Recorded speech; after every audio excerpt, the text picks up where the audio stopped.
जी अस्सलाम वालेकुम स्टूडेंट, आवाज आ रही है मेरी? ये नहीं चल रहा माइक?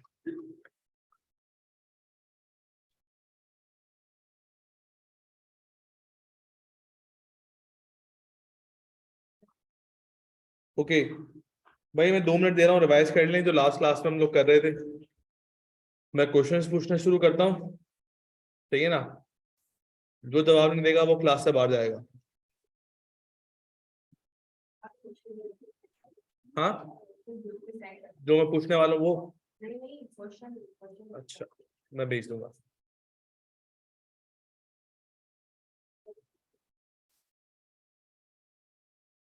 तुम लोग आगे आके बैठ जाओ ना, ये सब रोज खाली है। कौन बैठा हुआ?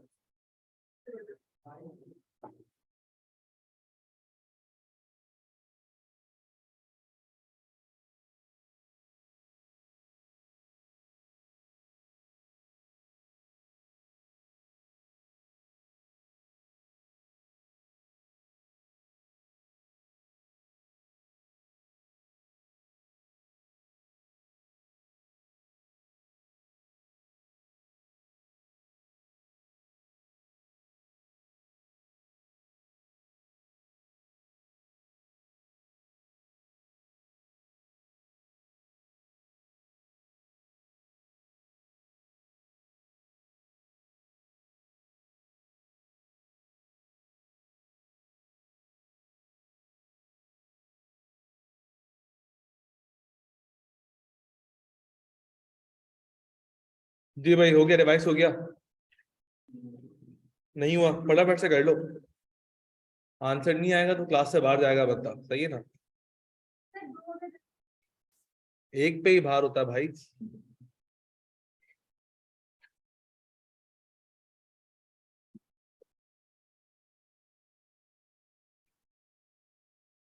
फर्स्ट डे किस किस का है आज? ओके,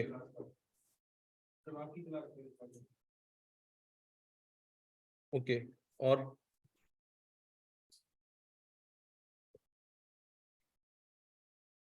पहली क्लास है आज मेरी, या वैसे ही?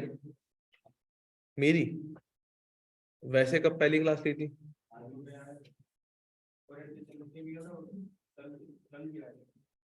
ओके।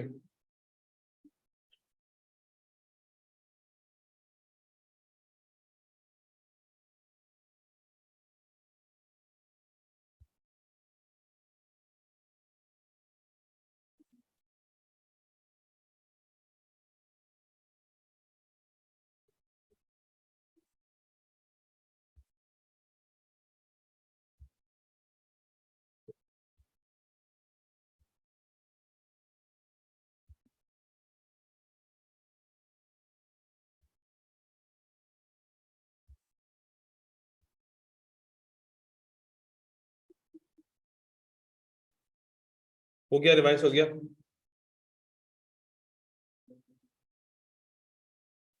पहला क्वेश्चन तुमसे करूं? तो हाथ खड़ा किया तुमने ऐसे। लड़के तुम भी आगे आ जाओ, अकेला नहीं बैठ वहां पर।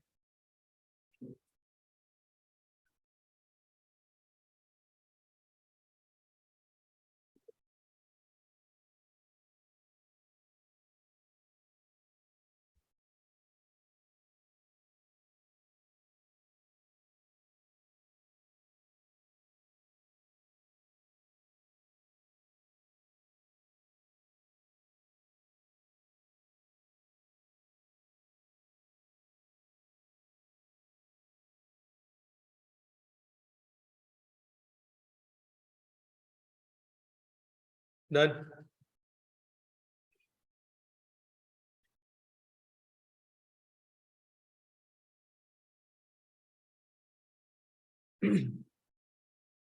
भाई हो गया, रिवाइज हो गया?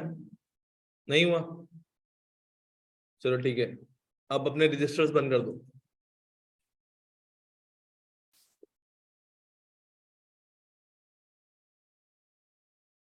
लड़की बंद करो, बंद कर भाई।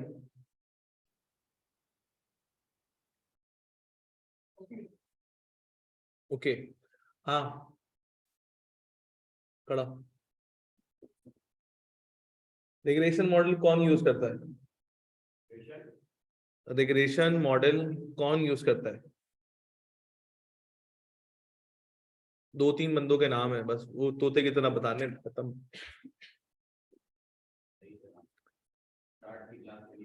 कौन सी क्लास में? लेट आए थे तो रिकॉर्डेड देख ली होंगी, जिम्मेदार स्टूडेंट होने के नाते। रिकॉर्डेड आज तक मैंने है, पोर्टल के ऊपर जरूरत ही नहीं है, यूट्यूब के ऊपर पड़े हुए लेक्चर्स। ग्रुप पे पूछा किसी से? मतलब पहले पीछे चल रहा है,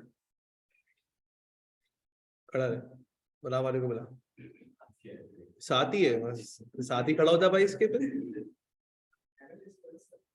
क्या पूरा बोल भाई, पूरा एनालाइज यूज करते हैं? नहीं, आधा बोल रहा, सोच दोबारा आता। हाँ, तुम भाई, मैं सीधा देख के सीधा ही बोलता हूँ भाई, इधर थोड़ी देख के बात करता हूँ मैं, सीधा देख के बात करता हूँ। हाँ, रिग्रेशन मॉडल कौन यूज करता है?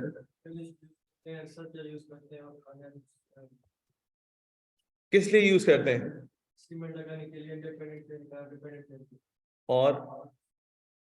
और भी 2-3 मैंने चीजें लिखवाई थी। और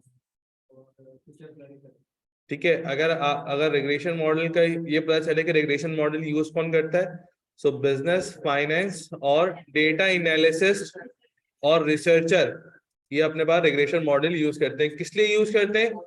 ताकि फ्यूचर की प्रिडिक्शन कर सके, जिसको फोरकास्टिंग बोलते हैं, ठीक है ना, और एस्टिमेट लगा सके, प्लानिंग कर सके, ठीक है ना, या रिलेशनशिप मेजर कर सके बिटवीन वेरिएबल्स, ऐसा।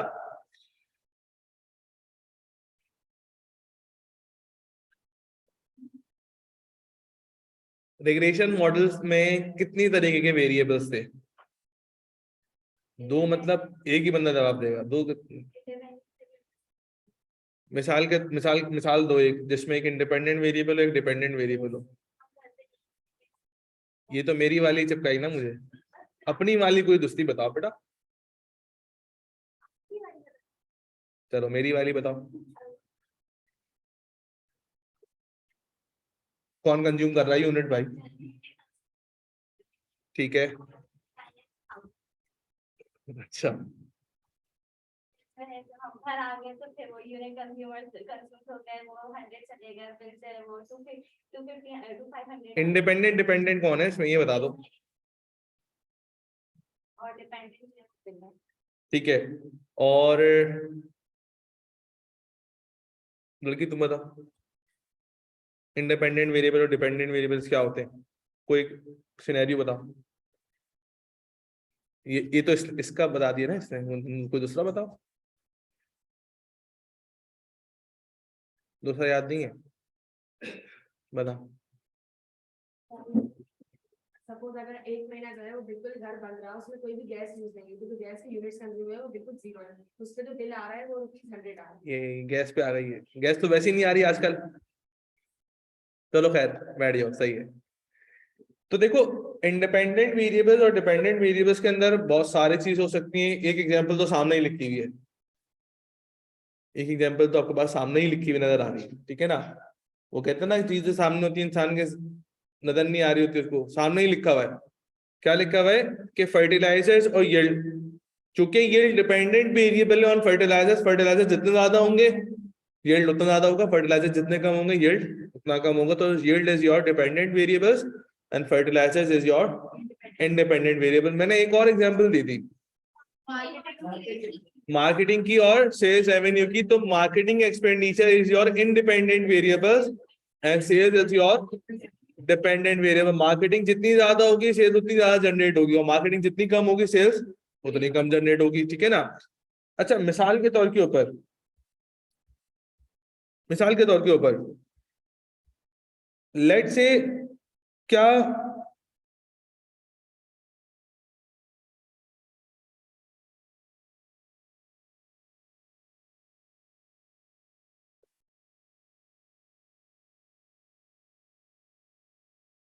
क्या इनके बीच में कोई इंडिपेंडेंट और डिपेंडेंट वेरिएबल है? है भाई, पेट्रोल इंडिपेंडेंट है और डिस्टेंस डिपेंडेंट है भाई। डिस्टेंस इंडिपेंडेंट वेरिएबल हो गया और पेट्रोल कंजम्पशन इंडिपेंडेंट। जितना ज्यादा डिस्टेंस ट्रेवल करोगे उतना ज्यादा पेट्रोल कंज्यूम होगा, ऐसा है या नहीं है? ठीक है ना। अच्छा, तो इस तरीके से आपके पास ये एक इंडिपेंडेंट और डिपेंडेंट वेरिएबल आ जाएगा आपके पास, ठीक है। अच्छा मुझे एक बात बताओ,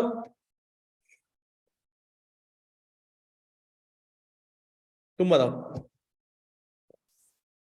हाँ, रिग्रेशन मॉडल की डेफिनेशन क्या है? Regression model we want to estimate changes of independent variables dependent variables. किस तरह के चेंजेस? Estimate की change अगर से कोई चीज आगे चल के कोई उसमें कोई बदलाव वाला लाइक कोई घर में कोई एसी ला रहा है तो उसके वजह से टेंशन वगैरह आएगी। सही है। इसका मतलब क्या है कि जब भी आपको इंडिपेंडेंट वेरिएबल के चेंजेस का एस्टिमेट लगाना होता है डिपेंडेंट वेरिएबल के ऊपर, तो आप रिग्रेशन मॉडल अपने पास यूज करते हैं, ऐसा ना। बैठ जाओ। अच्छा, रिग्रेशन मॉडल के बाद फिर हमारे पास आती है कैलकुलेशन की बारी कि सर रिग्रेशन की कैलकुलेशन कैसे होगी, ठीक है। सो कैलकुलेशन के लिहाज से, हाँ नहीं नहीं, उधर बोला, इधर थोड़ी बोला, ऐसे ऐसे, हाँ लड़की। तो रिग्रेशन की जो कैलकुलेशन है वो कैसे होगी?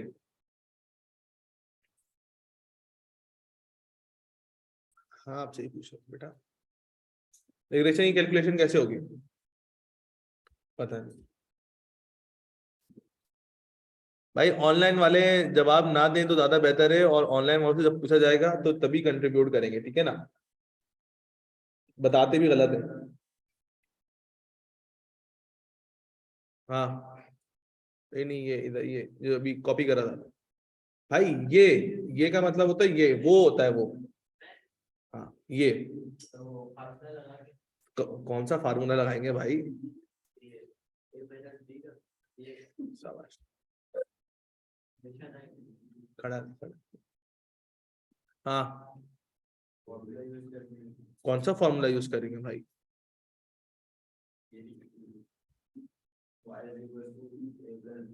इस फॉर्मूले का एक नाम है, लीनियर इक्वेशन तो इसकी टाइप है, रिग्रेशन इक्वेशन बोलते हैं इसको। क्या बोलते हैं कि हमें जब भी कैलकुलेशन परफॉर्म करनी होती है तो रिग्रेशन इक्वेशन के थ्रू हम परफॉर्म करते हैं। रिग्रेशन इक्वेशन कितनी तरीके की होती है? हाँ, कितने टाइप की रिग्रेशन इक्वेशंस होती हैं?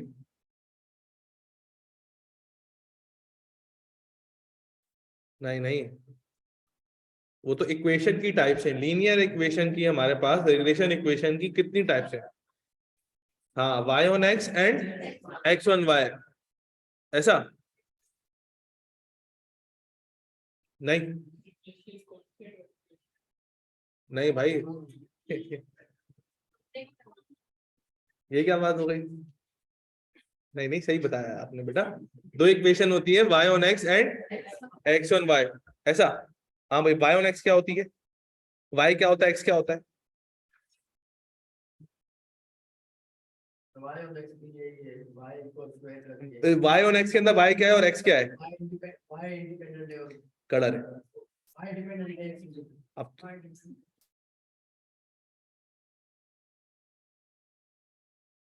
अपने आगे ले तो, हाँ, x on y के अंदर x क्या है और y क्या है? x on y के अंदर y डिपेंडेंट है और x इंडिपेंडेंट है, कलर है। हाँ, y on x के अंदर y कौन सा वेरिएबल है?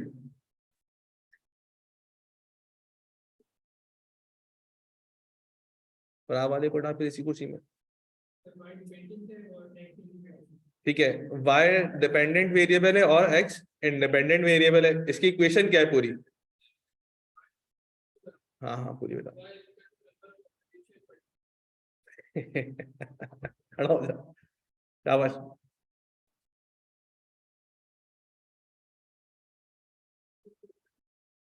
जगह दो भाई, जगह दो खड़े होने की। हाँ पीछे वाले भाई, y और x की पूरी इक्वेशन क्या है? तो a क्या है इसके अंदर, पूरा बोलो, ठीक है। और b क्या है?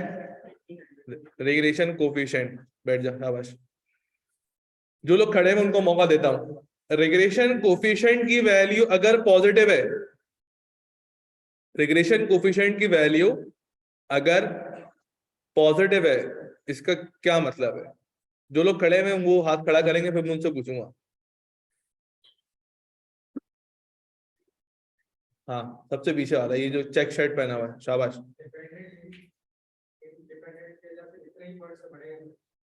है, नहीं समझा मैं, दोबारा।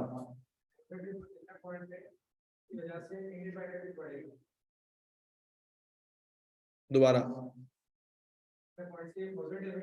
ए पॉजिटिव है जितने पॉइंट्स, ये क्या बात है? ए कहां से आ गया?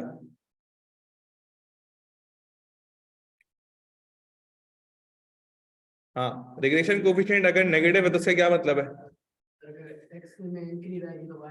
ठीक है, अगर रिग्रेशन कोफिशिएंट नेगेटिव होता है, इसका मतलब क्या हुआ कि एक वेरिएबल बढ़ेगा और x बढ़ेगा, y कम होगा। ठीक है, और सिमिलरली अगर रिग्रेशन कोफिशिएंट पॉजिटिव होता है तो इसका मतलब क्या होता है? एक वेरिएबल इंक्रीज होता है और दूसरा वेरिएबल डिक्रीज होगा।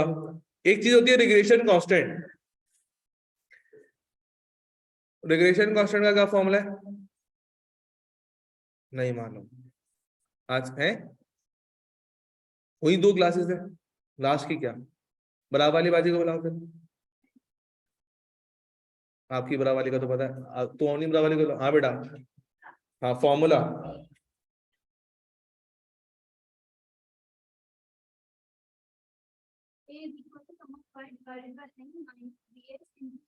dx।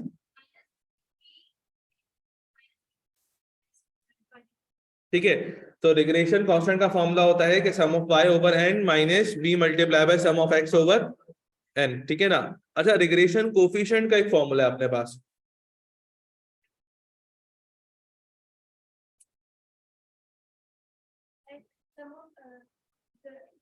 number of observation multiplies sum of xy minus sum of x multiplies sum of y. ठीक है, Number of observation multiply sum of x sigma x square multiply sigma x whole square. आधा सही बताया, आधा गलत बताया। थोड़ी देर बाद दोबारा आता हूँ, ठीक है तुम्हारे पास। हाँ मंगी, सिग्मा एक्स खड़ा रहे। हाँ, जैकेट वाले। ठीक है, ठीक है, ठीक है, सिग्मा एक्स का होल स्क्वायर। ऐसा ही है ना कि सर बी का फॉर्मूला होता है कि n multiply by sum of x y minus sum of x into sum of y divided by n sum of x square minus sum of x का whole square. ऐसा? Okay sir, थोड़ा सा आगे बढ़ते हैं। और मैंने ये कहा था अपने पास, हमने 2 सवाल सॉल्व किए थे उस चीज के ऊपर। ठीक है,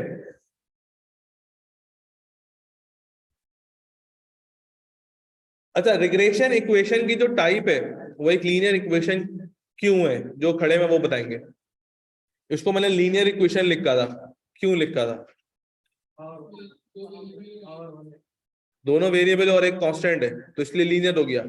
और अगर 3 वेरिएबल होंगे, 2 कांस्टेंट होंगे तो क्वाड्रेटिक हो जाएगा फिर, क्योंकि उसके अंदर वेरिएबल्स की पावर 1 है। कितने वेरिएबल्स हैं यहाँ पर?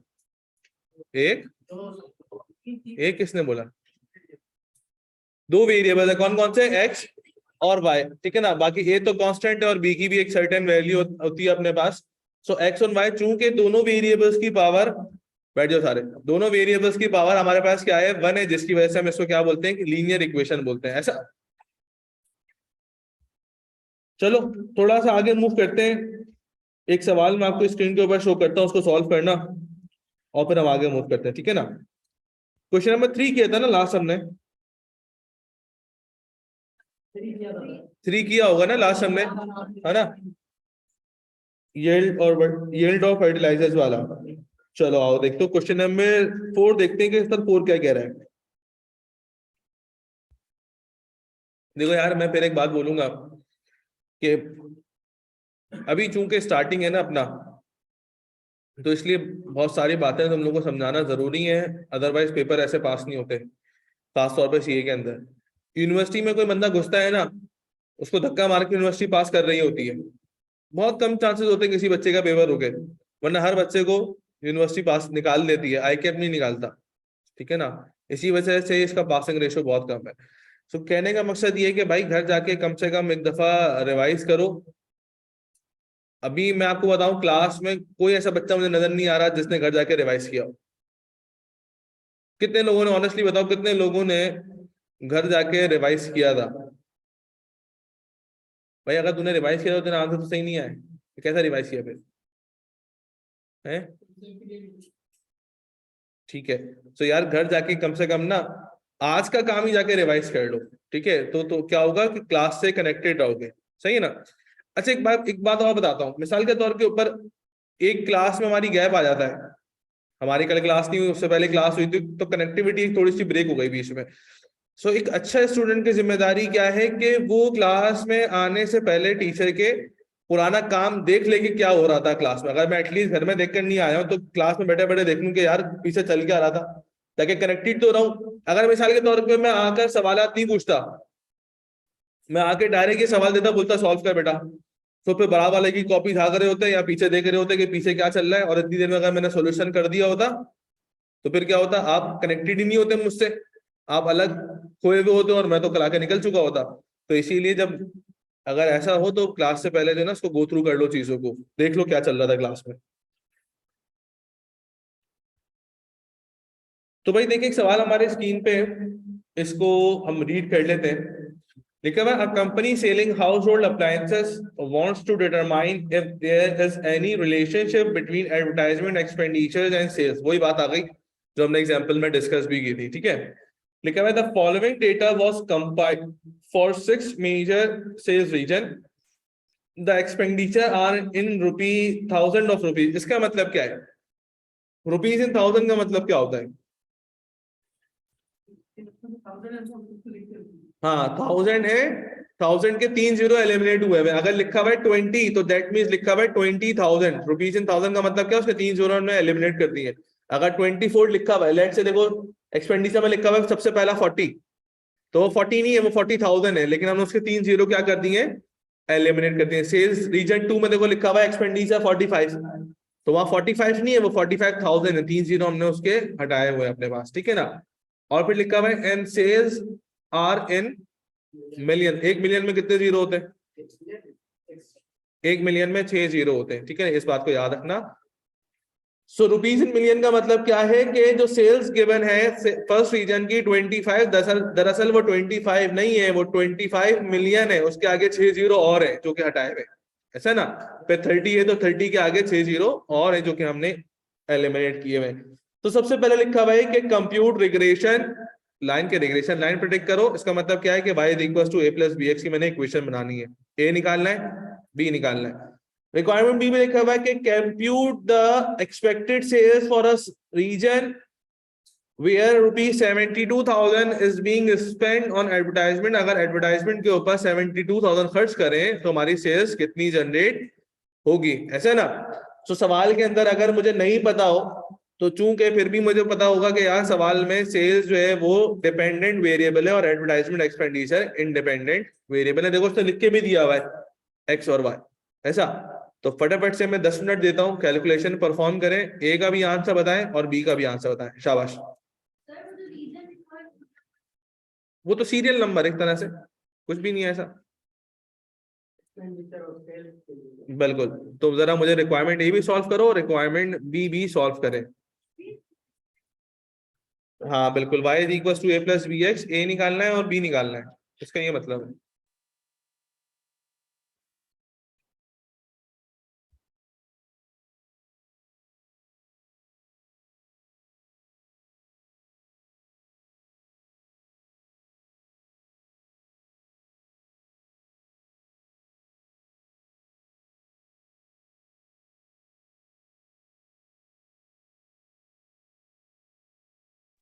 मैं आज जो है ना इसका हैंडआउट ग्रुप पे भेज दूंगा अपने, ठीक है। तो जो लोग ग्रुप पे ऐड नहीं है वो ऐड हो जाओ। अच्छा, कुछ एक दो बच्चों को मैंने दूसरे ग्रुप के लिंक भेज दिए थे, है ना? तुम्हें भेजा था मार्च बैच का, मैंने भेजा था एक, तो तुम्हें भेजा था और एक किसी और को ही भेजा है मैंने। तो मैंने तुम लोगों को, तुम्हें भेजा था, तुम लोगों को मैंने दोबारा नए ग्रुप के भेज दिए, तो वो पुराना वाला लीव करके नए वाले ग्रुप पे आ जाना, सही है?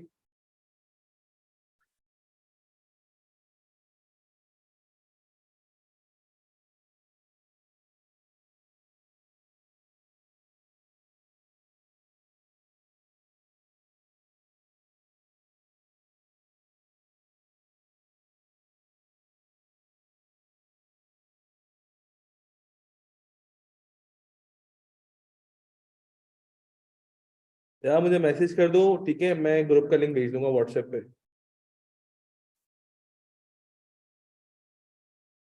ठीक है ना? कैलकुलेशन में हम लगाएंगे तो 40 बिल्कुल।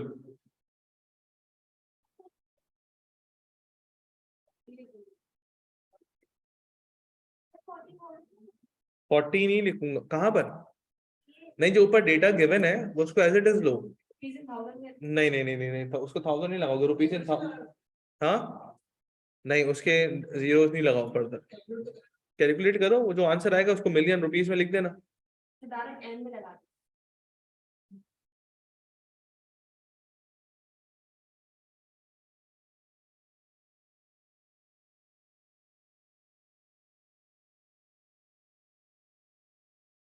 3.703 क्या आ रही बी की वैल्यू? 3.703 3 703 बी की कौन तुम कह रही हो? क्या नाम है तुम्हारा? मेरा क्या आंसर है इसका? बी क्या वैल्यू? 3.703 गलत गलत गलत।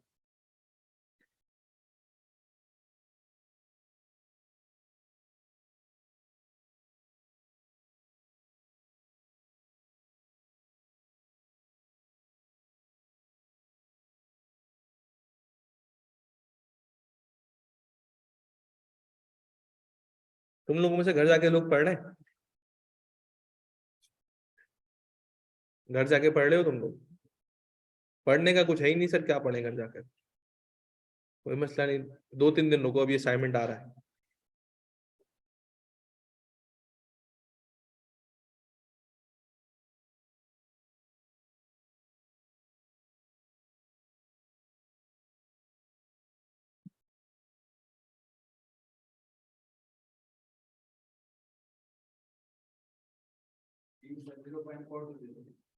जीरो पॉइंट 0.42, उसके बाद भी कुछ है।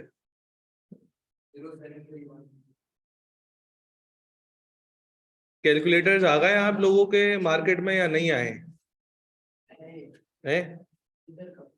कुछ लोगों ने मंगवाए थे, उन लोगों के पास कैलकुलेटर आ गए? किसके पास नहीं है स्टिल कैलकुलेटर? हाथ खड़ा करो। घर पे भूल गए, ये अच्छा काम किया, कल आ जाएगा। चलो ओके। अच्छा, कुछ लोग इंक पेन यूज कर रहे हैं, भाई इंक पेन यूज नहीं करें, इंक पेन यूज करना हराम है, ठीक है? कुछ लोग पेंसिल यूज कर रहे हैं, सेम सेंटेंस उनके लिए भी पेंसिल यूज करना हराम है, फिर क्या यूज करें? ब्लैक बॉल पेन यूज करें।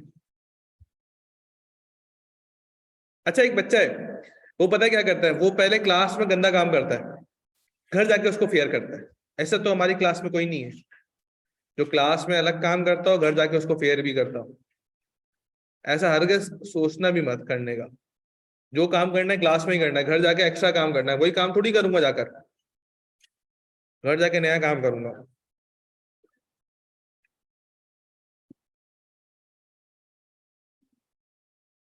कैलकुलेशन में सही करते हैं।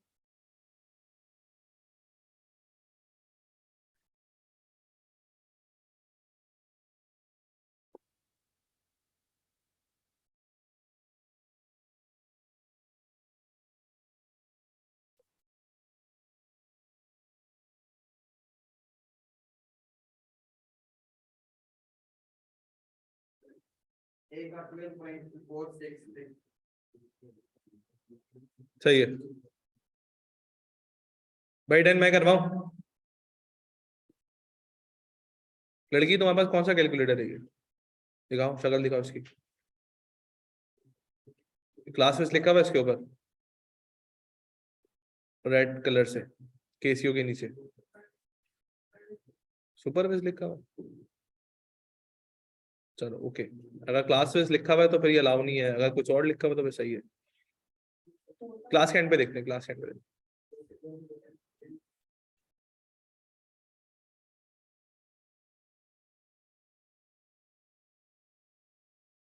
चले मैं करवाऊं?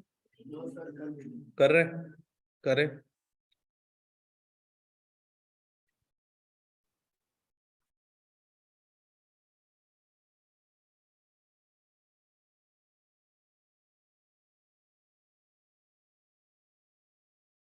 कल तुम लोग की क्लासेस है? नहीं, क्यों? Friday है ना? तो क्या हुआ?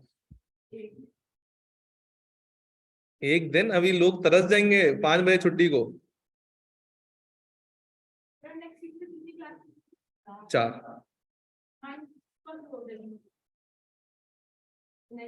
सुबह 9 से रात 8:30।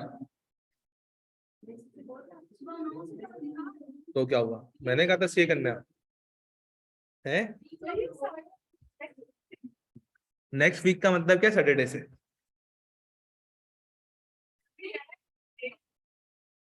Four days in a week नहीं, 4 classes in a day.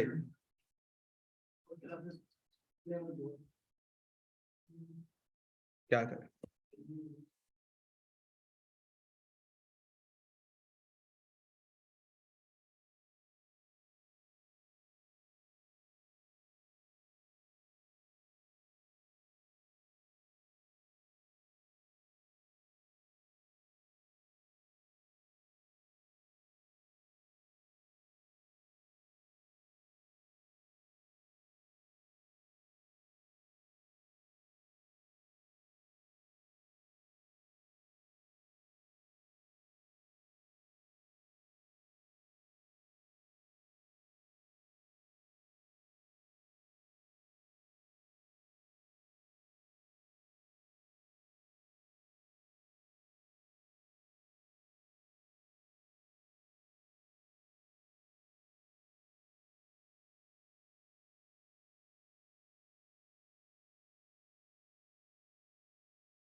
Calculator reset करने की ट्रिक लिख लो अपने पास।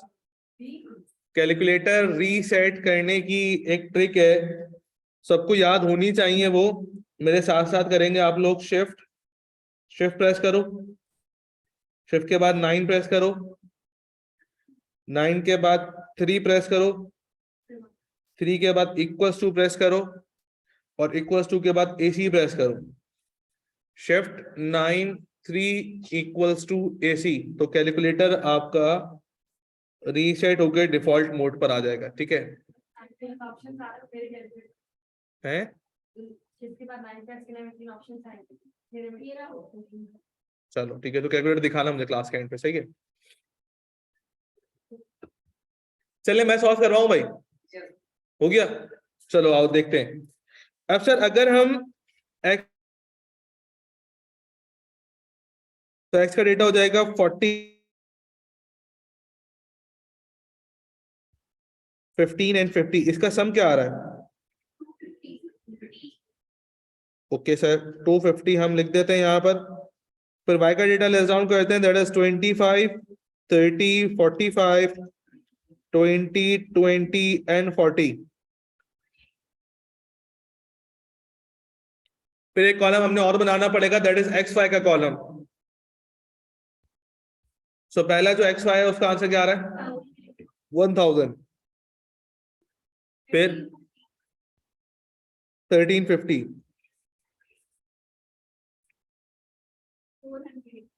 ओके। टोटल सम क्या आया? 8650, ओके। तो सर इसके बाद बच्चों हम क्या करना है, हमने एक्स स्क्वायर कॉलम बनाना है, हर एक्स की वैल्यू का इंडिविजुअली स्क्वायर करूंगा। सो अगर 40 का स्क्वायर करता हूं क्या आता है? 1600, फिर 45 का, 80 का, 400, और फिर टोटल सम क्या आ रहा है इसका?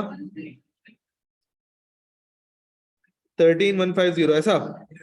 अब देखो करना ही होगा हमें कि सबसे पहले तो b का फॉर्मूला फाइंड करना पड़ेगा। b हमने निकालना है, मतलब रिग्रेशन कोफिशिएंट निकालना है, ऐसा। तो रिग्रेशन कोफिशिएंट के लिए हमारे पास फॉर्मूला था n multiply by sum of x y, sum of x into sum of y,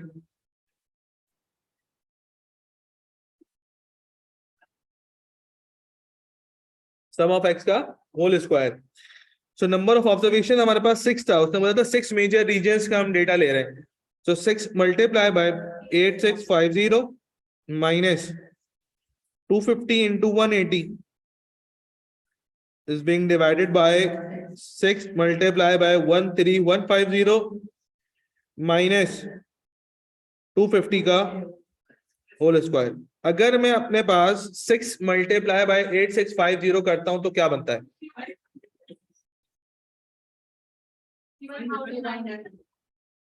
900।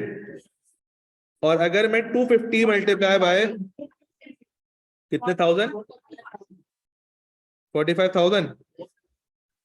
और अगर मैं 6 मल्टीप्लाई बाय 13150 करता हूं 9, और अगर 250 स्क्वायर, न्यूमरेटर अगर हम माइनस करते हैं 6900, और अगर डिनोमिनेटर करते हैं 60,000, 16400। सो जो मेरा रिग्रेशन कोफिशिएंट आ रहा है, 0 के बाद और भी कुछ है, 07 है, तो 7 को राउंड ऑफ करके 41 कर दो, 421, ऐसा। जब भी देखो आइडियली क्या है, मैंने 3 पॉइंट के बाद 3 नंबर तक मैंने डेटा लेना है। अगर चौथा नंबर 5 से बड़ा है तो उसको एक आगे वाले नंबर में एक ऐड कर दूंगा, और अगर चौथा नंबर 5 से छोटा तो फिर उसको बैकवर्ड राउंड ऑफ कर दूंगा अपने पास, ठीक है। सो 2 के बाद तो 0 था, लेकिन 0 के बाद जो चौथा नंबर था वो 7 था, तो 7 को एक फॉरवर्ड राउंड ऑफ करके मैंने उसको 1 कर दिया, सही है ना। इसके बाद प्यारे बच्चों हमने a कैलकुलेट करना है। a का फॉर्मूला था सम ऑफ y और minus sum of x over n। तो सम ऑफ y था 180 का, 180 divided by 6 minus 421 into divided by, तो 180 को 6 से डिवाइड करें क्या आ रहा है 30, और अगर 0.421 मल्टीप्लाई बाय 250 करते हैं तो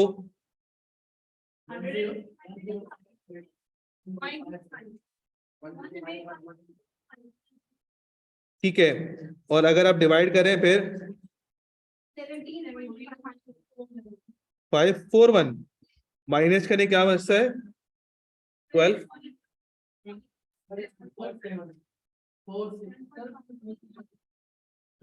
12.5 कैसे आएगा 45, 12.459 ऐसा है या नहीं है, ठीक है ना। अब आओ रिक्वायरमेंट ए देखते हैं। तो दोस्तों से रिक्वायरमेंट ए में कहा था अपने पास कि y is equals to a plus b x, हमारे पास है a की वैल्यू थी 12.459 प्लस 0.421 इंटू एक्स। तो ये तो रिक्वायरमेंट ए सॉल्व हो गई। रिक्वायरमेंट ए में उसने इतना मांगा था मुझसे। अब रिक्वायरमेंट बी पे आते हैं। तो उसने कहा था कि सेल्स का हमें एस्टिमेट लगाना है अगर 72,000 स्पेंड होंगे एडवर्टाइजमेंट पर। ऐसा कहा नहीं कहा था उसने, देखो लिखा हुआ है। तो मैं यहां पर x की वैल्यू x की जगह पे 72 लिखूं या 72,000 लिखूं? क्यों? हाँ, तो रुपीज इन 1000 उसने बोला हुआ है, तो 72 उसने पूरी बताई है 72,000। तो मुझे पता है क्योंकि मैंने बाकी एक्सपेंडिचर का डेटा रुपीज इन 1000 में लिया था, 3 जीरो हटा के लिया है। तो मैं यहाँ पर भी 3 जीरो हटाकर लिखूंगा भाई। बात समझ में आ रही है? मैं क्या लिखूंगा यहाँ पर भी 3 जीरो, मैं सिर्फ और सिर्फ 72 यूज करूंगा। अगर मुझे यहाँ पे 72,000 यूज करना है तो फिर ऊपर जो एक्सपेंडिचर का डेटा सबके साथ भी जीरो लगा के आऊंगा 3-3, तो फिर कैलकुलेशन ही खराब हो जाएगी। सो यहाँ पर जो बेटा मेरी सेल्स जनरेट हो रही है, यहाँ से एक्सपेक्टेड सेल्स वो कितनी आ रही है? 30.31 पहले मल्टीप्लाई होगा फिर प्लस होगा। ठीक है, प्लस करें उसमें 12.459 771 मिलियन, क्योंकि सेल्स तो मिलियन में थी ना बेटा। इसका मतलब अगर 72,000 स्पेंड होते हैं एडवर्टाइजमेंट के ऊपर तो 42.771 मिलियंस की सेल्स जनरेट हो सकती है। ऐसा जूम आउट कर रहा हूं, फटाफट से इसको कॉपी करें ताकि हम नेक्स्ट सवाल पे चलते हैं। क्वेश्चन दिखा देता हूं मैं आपको, ये लो देखो क्वेश्चन। मैं ग्रुप पे पीडीएफ पूरी शेयर कर दूंगा, बस आवाम का इंतजार है कि आवाम ग्रुप पे आ जाए, ठीक है। मैं बस में शेयर कर दूंगा, ठीक है ना। मैं आज शाम में मोस्ट प्रोबेबली मैं यहाँ से कोई 7:30 तक फ्री होऊंगा, तो उसके बाद फिर मैं शेयर कर दूंगा, ठीक है ना। सारे रिवीजन हैं, क्या होगा? मेरी क्लासेस तो ये 5 बजे खत्म हो जाएंगी, लेकिन फिर मैंने कुछ रिकॉर्डिंग करनी है एमएफए की, तो वो रिकॉर्ड करके फिर मैं 7:30 तक जाऊंगा घर, तो फिर मैं भेज दूंगा। सही है? नहीं नहीं, असाइनमेंट थोड़ी है। हाँ, 9 बजे कौन उठ के आएगा, है ना, ये बात आती है।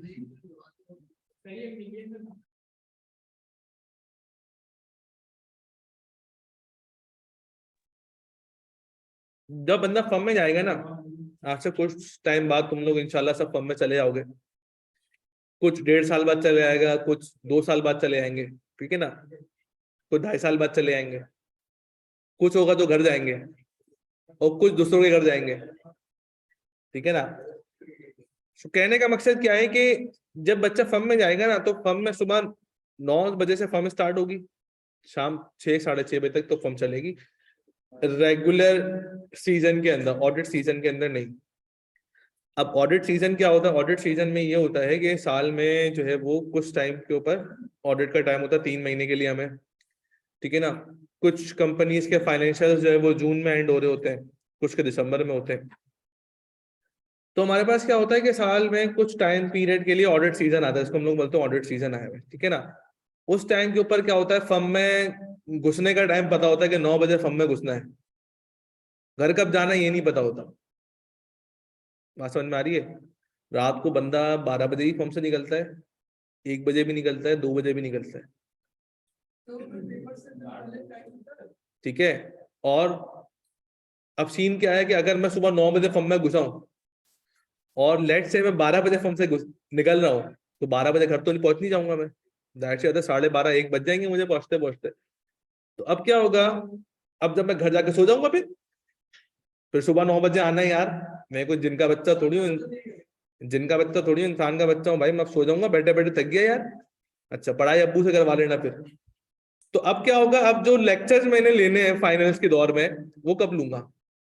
फर्म से छुट्टी ले लूंगा फिर करूंगा? अरे नहीं भाई, फर्म तो 7 दिन पर पेपर की छुट्टी देती है, अब मेरे ख्याल शायद हो सकता है एक्सटेंड हो गया हो। सो कहने का मकसद ये है कि सुबह फर्म जाएगा बंदा, फर्म से रात को घर आएगा, घर आके लेक्चर देखेगा 2 घंटे 3 घंटे का, फिर लेक्चर देखने के बाद सेल्फ स्टडी करेगा, सुबह फजर हो जाएगी।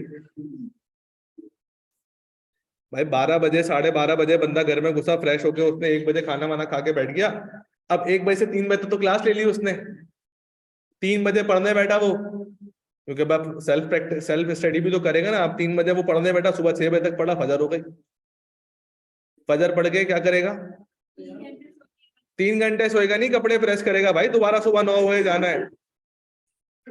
अब 6 बजे अगर बंदा नमाज पढ़ के फारिग हुआ है, तो कपड़े वगैरह प्रेस करते में उसको 6:30 बज जाएंगे, नहाना धोना नाश्ता करेगा, 8 बजे घर से निकलेगा, तो सुबह 9 बजे फर्म में पहुंचेगा ना। सारा दिन काम पे रहते हैं। भाई 7 दिन पर पेपर की छुट्टी मिलती थी, 1 महीना पर पेपर, सवाल ही पैदा नहीं होता भाई। तो उसने 3 पेपर दिए होंगे भाई, तो 7 3 21, 21 दिन की छुट्टी मिल गई होगी, ऐसे हुआ होगा, वरना पर पेपर। और वो भी कब मिलता है? जब मेरी अटेम्प्ट आने वाली होती है। कितने पर पेपर की? नहीं भाई, मेरे टाइम पे तो 7 दिन थी भाई। आपका टाइम, मैं कौन से 20 साल पहले फर्म में था भाई, अभी फर्म में क्या हो गया? ऐसे ही मैनेज करते जैसे मैंने आपको बताया। एक लड़का है, उसने ऑडिट सीजन के अंदर, दोस्त है मेरा, एक लड़का है, उसने ऑडिट सीजन के अंदर 6 पेपर दिए सीए फाइनल्स के, और 6 में से उसने 5 पेपर क्लियर करे अपने। यहाँ पीआरसी के 5 दे के 5 ही निकलते, कैफ तो दूर की बात है, सीफैप के बारे में तो लोग सोचते भी नहीं है कि 6 पेपर दूंगा और 5 निकाल लूंगा। और उसने वो जो 6 पेपर देके 5 पेपर निकाले, वो उसने ऑडिट सीजन में निकाले। वो कहता था रात को 2 बजे घर में घुसता था और फिर सुबह 9 बजे जाना है। अब इस बीच उसने सोना भी है, उसने क्लासेस भी लेनी है, उसने सेल्फ स्टडी भी करनी है, और फिर पेपर भी देने। अच्छा लकी होगा, हो सकता है पेपर निकल गए हो। फिर उसने नेक्स्ट अटेम्प्ट में 3 पेपर दिए, सीए फाइनल का 1, और MSA 1 MSA 2 2, और MSA 1 या MSA 2 के अंदर उसका गोल्ड मेडल भी आ गया, ठीक है। सो टोटल उसने कोई 4.5 साल में सारे पेपर निकाल लिए अपने। रूटीन शेयर कर तो दी मैंने, अभी उसी की तो करी है मैंने, और किसी करी है? नहीं नहीं। तो कहने का मकसद ये है कि फर्म में जाके और रात को पढ़कर, क्या नहीं पढ़ती? कौन ऐसी अफवाहें फैला रहा है? नहीं भाई नहीं, कौन ऐसी अफवाह? नहीं, कोई भी ऐसा नहीं है भाई, पढ़ने की बिल्कुल जरूरत पड़ती है, पढ़ूंगा तो फिर वहां जाके अप्लाई करूंगा ना। अच्छा सुबह भी जो फर्म में है, मैं फर्म में बैठा हुआ एसी में, मैं नेटफ्लिक्स नहीं चला रहा हूँ, वहां पे भी कोई सीनियर आ रहा है, कहीं से चमाटे हो रहे हैं, कोई कहीं से आ रहा है, कहीं से हो रहे हैं, समझ लो किसी की गलती मुझे फेस करनी है। बात समझ में आ रही है? तो वहां भी फुल टाइम, तो बच्चा अगर जिंदा बच जाता तो फिर सी हो जाता उसका, अगर जिंदा नहीं बचता तो फिर सी नहीं होता उसका। नहीं यार, अभी मैंने फाइनल्स के कुछ पेपर्स देने हैं, ठीक है। हाँ नहीं, मैंने इससे टाइम में नहीं दिए थे, नेक्स्ट टाइम में दे। हाँ हाँ हाँ, अब्बू की फर्म है ना मेरे, सब मेरे अब्बू की फर्म। अबे नहीं भाई, हाँ अच्छा, पहले पता है क्या होता था, पहले पहले पता है क्या होता था, पहले ये होता था, क्लासेस होती थी लाइव फिजिकल, जिस तरह से तुम लोग की क्लासेस हैं इस तरह से फाइनल की फिजिकल क्लासेस होती थी। अब तो रिकॉर्डेड लेक्चर्स हो गए, अब तो फाइनल का ट्रेंड खत्म हो गया, लाइव क्लासेस का बच्चा रिकॉर्डेड पे होता है, क्योंकि भाई रात को ऐसी बात है 2 बजे कोई लेक्चर देख रहा है, कोई 3 बजे देख रहा है, अपनी फिजिबिलिटी के हिसाब से बच्चा देख लेता है लेक्चर ना।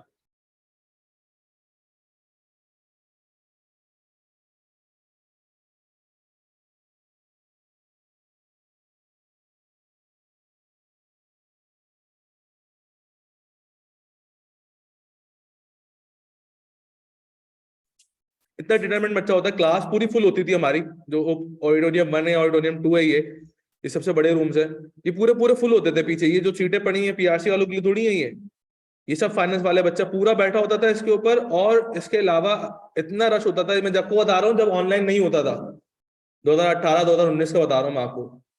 तो ये तब ऑनलाइन तो होता नहीं था, सब फिजिकल क्लासेस होती नहीं। तो उस चक्कर में फर्म का बच्चा ये नहीं बोलता था कि यार मैंने ये 5,000 रुपए की पैंट पहनी हुई है, मैंने 3,000 रुपए की शर्ट पहनी हुई है, 6,000 रुपए के मेरे जूते। वो बोलता था यार मैं भले मुझे कुर्सी नहीं मिलेगी ना, मैं जमीन पे बैठ के पढ़ के जाऊंगा।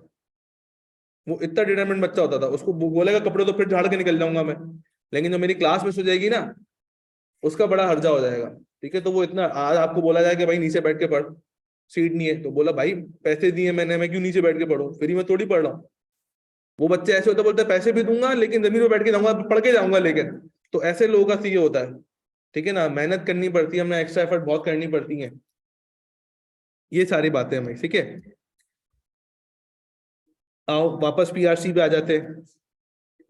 सीए हो चुका है हमारा, देखा मैंने सीए करवा दिया ना तुम लोगों को, कैसा।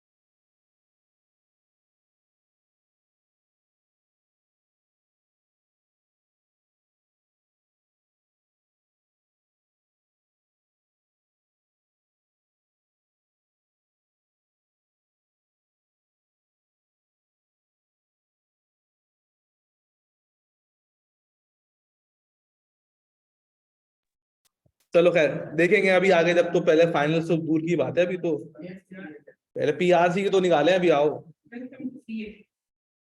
कौन था ये। चलो शाबाश। अब देखिए सवाल, क्वेश्चन नंबर 5 हमारी स्क्रीन पर है, और 5 के अंदर लिखा हुआ क्या है, the demand of a TV sets as obtained by sample survey on 7 towns are shown below। ठीक है ना, पॉपुलेशन है और डिमांड है।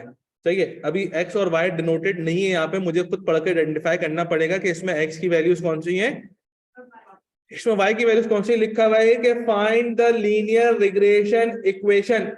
Okay, y equal to a plus b x equation बना के छोड़ दूंगा, and then estimate the demand of TV set. मतलब डिमांड ऑफ टीवी सेट का क्या लगाना है, मैंने एस्टिमेट लगाना है। और जिस चीज का मैंने एस्टिमेट लगाना होता है वो कौन सा वेरिएबल होता है, वो बेटा डिपेंडेंट वेरिएबल होता है। मतलब उसको लेटर, इसका मतलब demand for TV set is your y. ऐसा आगे बढ़ते हैं।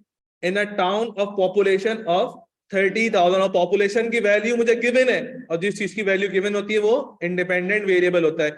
इसका मतलब पॉपुलेशन हमारे पास क्या है, इंडिपेंडेंट वेरिएबल है, और डिमांड फॉर टीवी सेट्स हमारे पास क्या है बेटा, डिपेंडेंट वेरिएबल। अच्छा एक और चीज देखो, पॉपुलेशन के आगे 3 जीरो लगाए हुए उसने, इसका क्या मतलब है, मैंने अभी लास्ट वाला बताया, रुपीज इन थाउजेंड मतलब है इसका। रुपीज इन थाउजेंड का मतलब क्या है, पॉपुलेशन 11 नहीं है, वो 11,000 है, सिर्फ 3 जीरो उसने हटाए हुए अपने पास। ठीक है, तो जरा ध्यान से इसको सॉल्व करें, फिर हम डिस्कस करते हैं अपने पास। शाबाश।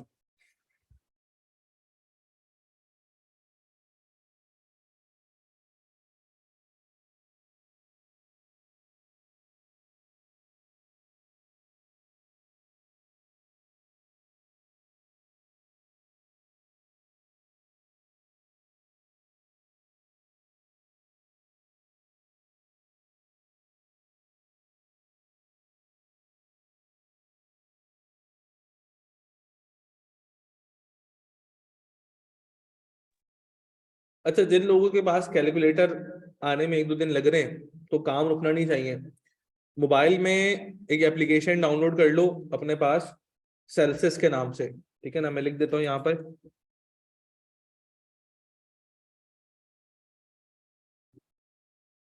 मोबाइल में एक एप्लीकेशन डाउनलोड कर लेना है सेल्सियस के नाम से। ये आपके पास साइंटिफिक कैलकुलेटर की एक एप्लीकेशन है, ठीक है। लेकिन तब तक ये मैं इसको यूज करने दूंगा तब तक कैलकुलेटर आपका नहीं आ रहा। क्या ये तो ब्लैक स्क्रीन है भाई।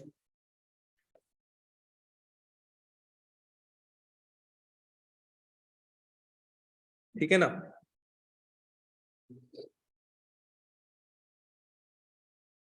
हाँ ये ओके। अननोन, अननोन तुम्हारा नाम क्या है? अम्मी अब्बू ने क्या नाम रखा है तुम्हारा? अम्मी अब्बू ही नाम रखते हैं, इसमें हंसने वाली बात क्या है यार। दूसरे लोग भी नाम रखते हैं लेकिन वो थोड़ा टाइम बाद रखते हैं, अभी ये उम्र नहीं आई।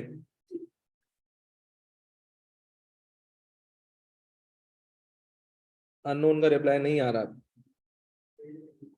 ओके।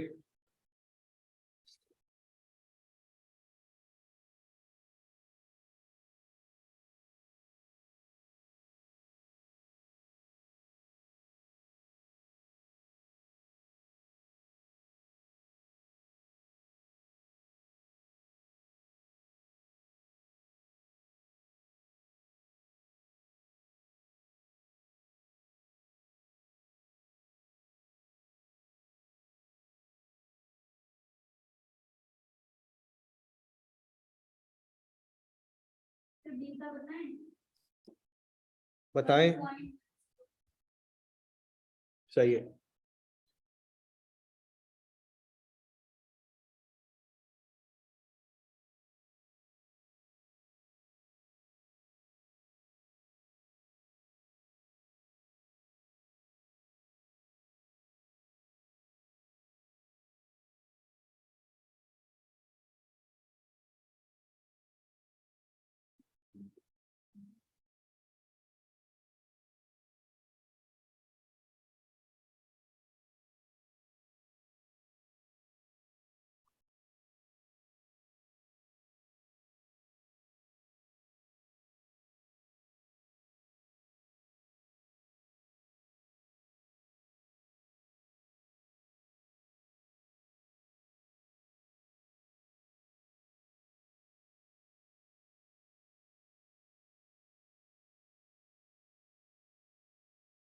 तो ए का बताएं।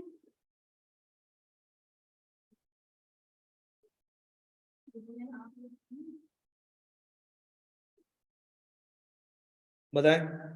10.7134।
डन हो गया।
40 ओके सही है।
तो 43.95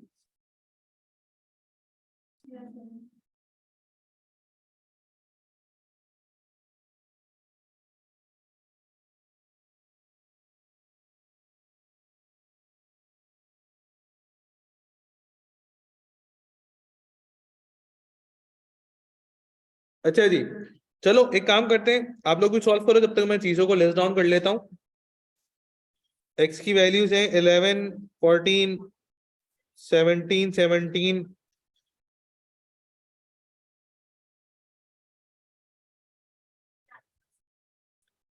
और अगर y की वैल्यू लिस्ट डाउन करते हैं कि 15 27 27 30 34 38 एंड 46 217 10 पॉइंट समथिंग कुछ है। फिर x और y का डेटा बनाना है हमने। 11 इंटू 15 होगा तो क्या आ रहा है, ठीक है। देन 378 फिर 500 फिर ओके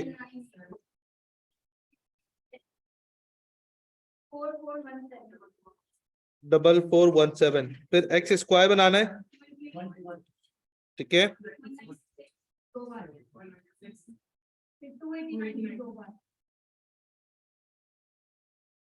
441 ओके 1235 2757 2757 ऐसा ना। अब भाई हमने क्या करना है, रिग्रेशन कोफिशिएंट निकालना है। फॉर्मूला अप्लाई करेंगे, n into sum of xy, sum of x into sum of y divided by n into sum of x square, sum of x into sum of x का whole square. So n कितना था 7 multiply by 4417 minus 129 multiply by 217 is divided by 7 multiply by 2757 minus 129 whole square. So अगर 7 multiply by 4417 होता तो क्या आ रहा है 1330 ओके और फिर माइनस 27993 प्लस 7 into 2757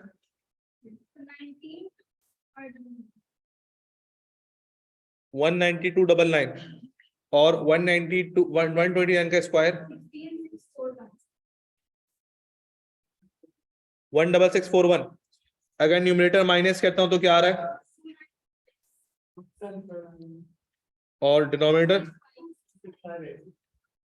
58 क्या आ रहा है 1.1 भी ले सकते हो, मसला कोई नहीं है, ठीक है ना।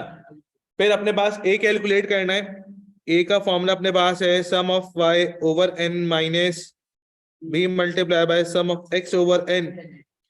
सो ये सम ऑफ वाई आ जाएगा 217 divided by 7 minus 1.1008 multiply by 129 divided by 7 31 minus numerator क्या आ रहा है इसका 1.1008 मल्टीप्लाई बाय 129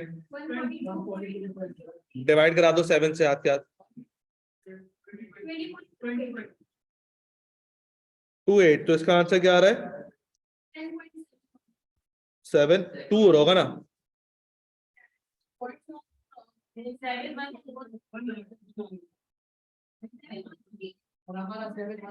713 है 13 पूरा ले लो ना फिर 3 के आगे 4 है। अरे चलो मसला नहीं है, कोई मसला नहीं है। अगर पॉइंट के बाद चौथे पांचवें नंबर पे आ रहा है ना, मसला कोई नहीं है, जाने दो। इक्वेशन बनाते हैं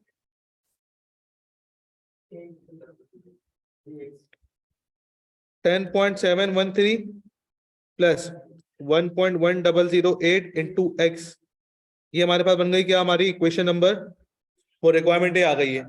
रिक्वायरमेंट बी में उसने कहा था कि कितनी खर्च हो रहा है 30,000 हो रहा है। सो एक्स की जगह अगर हम सिर्फ रखेंगे सिर्फ 30, क्योंकि बाकी सारी वैल्यूज एक्स की हमने रुपीज इन थाउजेंड में ली है। सो वाई कैलकुलेट करते हैं, वाई कितना आ रहा है बेटा 7 सही है, चलो मसला नहीं है।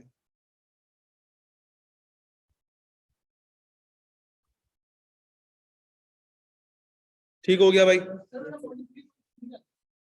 43.73 आ रहा होगा ना, नहीं तो मसला है, फिर मसला है।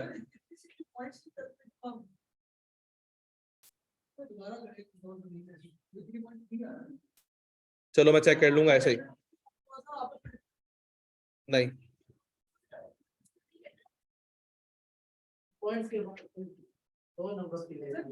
अच्छा देखो अगर अच्छा मिसाल के तौर के ऊपर मिसाल के तौर के ऊपर देखो मिसाल के तौर के ऊपर एक बच्चे का आंसर आ रहा है 43.73, एक का आंसर आ रहा है मिसाल के तौर के ऊपर 43.54, ठीक है। सो वहां पर मैंने एग्जैक्ट फिगर्स पे मार्क नहीं करना होगा, वहां पे मैंने क्लोज टू पे मार्क कर दूंगा। अगर मिसाल के तौर के ऊपर एग्जैक्ट फिगर ये आ रही है 43.74 और मैंने वहां कैलकुलेटर वहां से सॉल्व किया पेपर में, मेरा आंसर आ रहा है 43.54, अब क्लोजेस्ट जो होगा वो यही होगा ना, ठीक है। तो इसलिए फिर मैं यही मार्क कर दूंगा, अपने पास परेशान होने की जरूरत नहीं है। हाँ अगर बहुत ज्यादा डिफरेंस आ रहा है 43.74 की जगह आ रहा है 23.74, अब बहुत ज्यादा डिफरेंस आ गया, बस तो मसला नहीं है, जाने दो। हाँ अगर बहुत 43 की जगह 23 आ जाए फिर बहुत बड़ा मसला है कि बहुत बड़ा डिफरेंस है, पॉइंट के बाद डिफरेंस आ रहा है, एक्सेप्टेबल है, मसला नहीं है, ठीक है ना। अब यार मुझे एक चीज सिखाई थी तुम लोगों को कैलकुलेटर से, अब तुम लोगों के पास कैलकुलेटर तो है नहीं, क्या करें। अब तुम लोगों के पास कितने लोगों के पास कैलकुलेटर नहीं है वो हाथ खड़ा करो,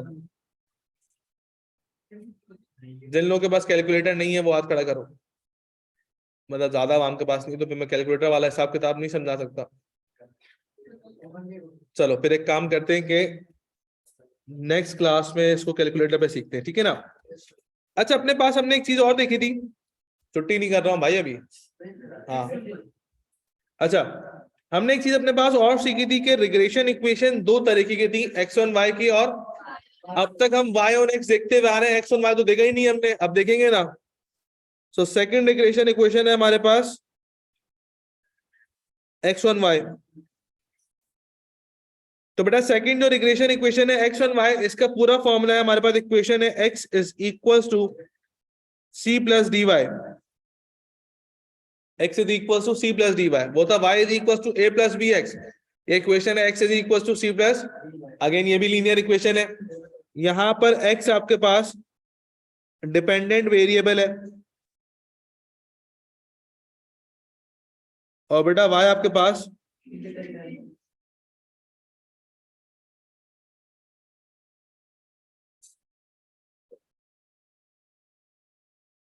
आपके पास इंडिपेंडेंट वेरिएबल है, यहां पर c आपके पास क्या है, वही है रिग्रेशन कांस्टेंट,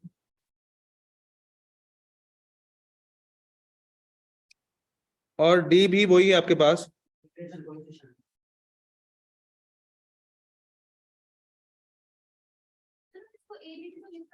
नहीं लिख सकते ना ए बी, फिर वहां भी ए बी है ना, दोनों के फॉर्मूला चेंज है असल में, वहां ए और बी के फॉर्मूला और सी और डी के फॉर्मूला चेंज है, इसलिए हम नहीं कर सकते। तो भाई अगर सर हम डी कैलकुलेट करना हो तो कैसे कैलकुलेट करेंगे, डी का फॉर्मूला आपके पास n into sum of x y minus sum of x into sum of y, अब डिनोमिनेटर चेंज है, उसमें था n sum of x square, यहां पर है n sum of y square minus sum of y whole square, वहां denominator में x square था, यहाँ डिनोमिनेटर में y स्क्वायर, न्यूमरेटर दोनों का सेम है। c का फॉर्मूला है बेटा, वहां था sum of y over n, यहां पर है sum of x over n minus d multiply by sum of y over n, या ये फॉर्मूला है।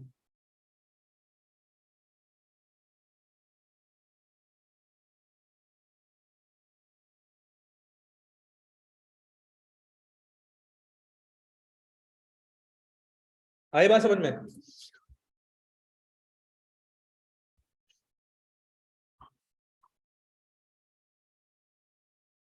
अब सर बात ये आती है कि हम regression equation y on x कब अप्लाई करेंगे, x ऑन y कब अप्लाई करेंगे। देखो हमेशा जब भी सवाल सॉल्व करोगे बाय डिफॉल्ट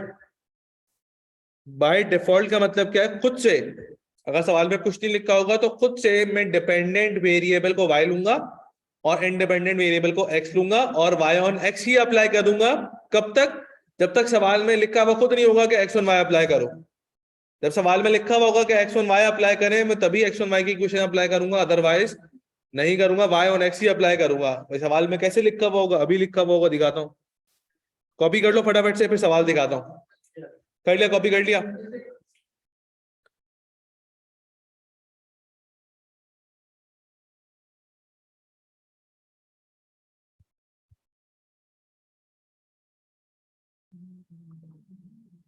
डन, ओके। देखें अब सर क्वेश्चन आपके पास आ रहा है, वही क्वेश्चन नंबर 1, इसको हमने आधा सॉल्व किया था, आधा मैंने हाइड कर दिया था आप लोगों के लिए।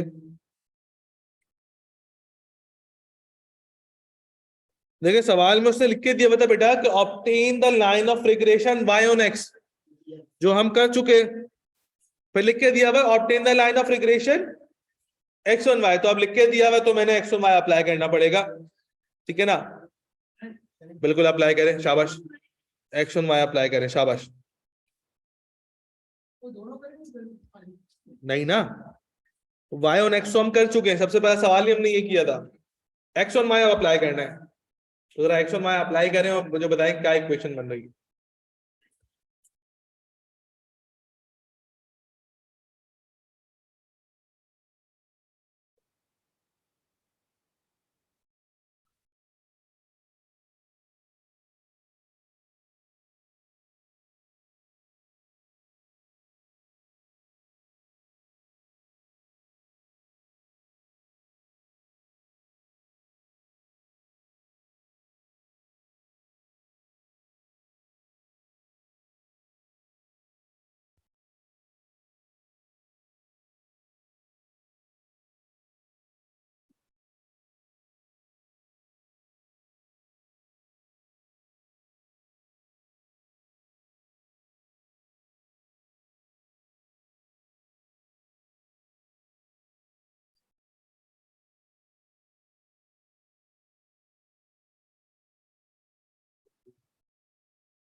जी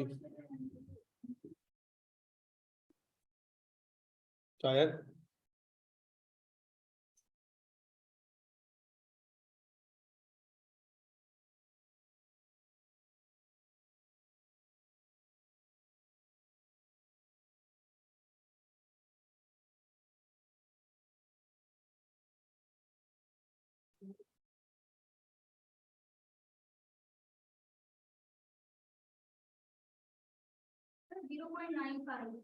क्या चीज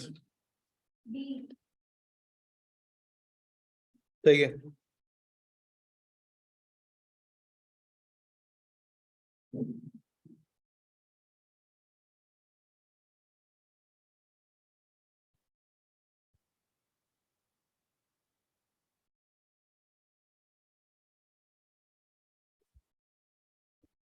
तो मुझे सम बता दो कि सम ऑफ एक्स क्या आ रहा है, अभी कर रहे हैं आप लोग? चलो ओके, कंप्लीट कर लो।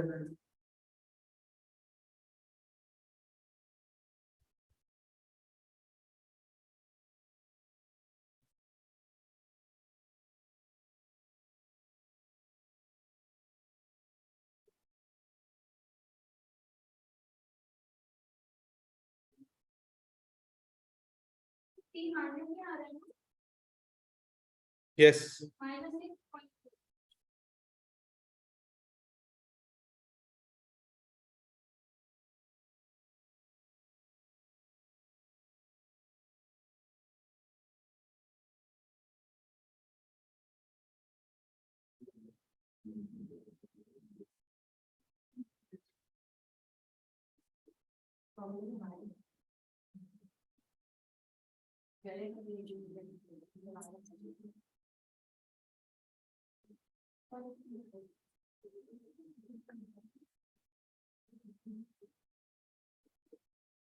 y की तरफ क्या लिखें x is equal to 3 plus y y की तरफ क्या लिखें उसने बोला ही नहीं, उसने लाइन बनाने को बोला है सिर्फ।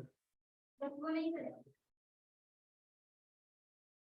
बताओ सम ऑफ एक्स, बताओ क्या आ रहा है? 0.9 ना sum of x y x y x y 597 y square. तो सबसे पहले हम अपने पास डी कैलकुलेट करते हैं, n into sum of x y minus sum of x into sum of y n into sum of y square sum of y का whole square. So n है 9 multiply by 497 minus 45 into 108 divided by 9 into 1356 minus 108 whole square, ऐसा। So 9 into 497 करें, क्या बनता है? 9 multiply 497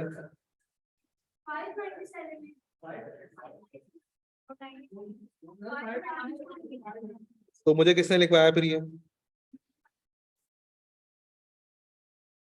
तो 9 multiply 597 करें, क्या आ रहा है?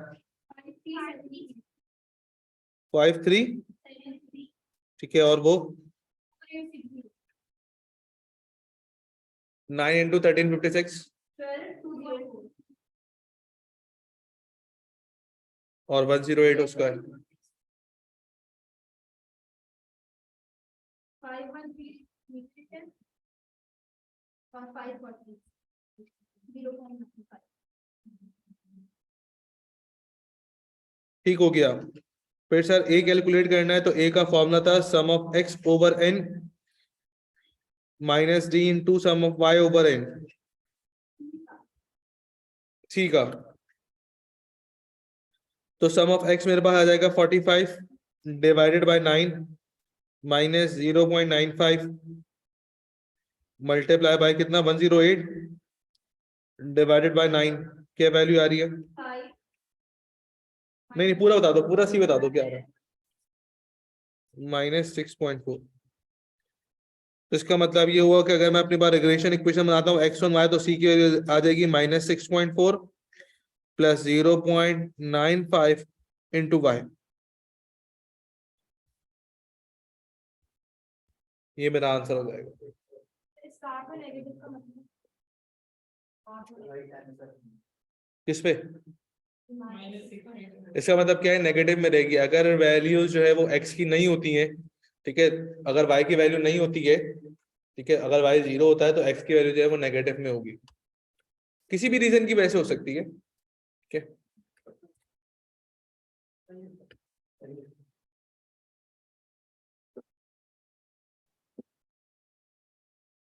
ये यहाँ माइनस नहीं कर सकते, माइनस 0.9 नहीं कैसे होगा? वेरिएबल के साथ है ना वो, तो वेरिएबल साथ होंगे तो फिर कोफिशिएंट्स ऐड और माइनस हो सकते हैं। ठीक है ना। चलो एक काम करते हैं, इसको कंप्लीट कर लो और इसको यहीं तक रखते हैं, बाकी परसों मुलाकात करते हैं आपसे। अल्लाह हाफिज। पहले जो कॉपी कर रहे हैं वो कॉपी कर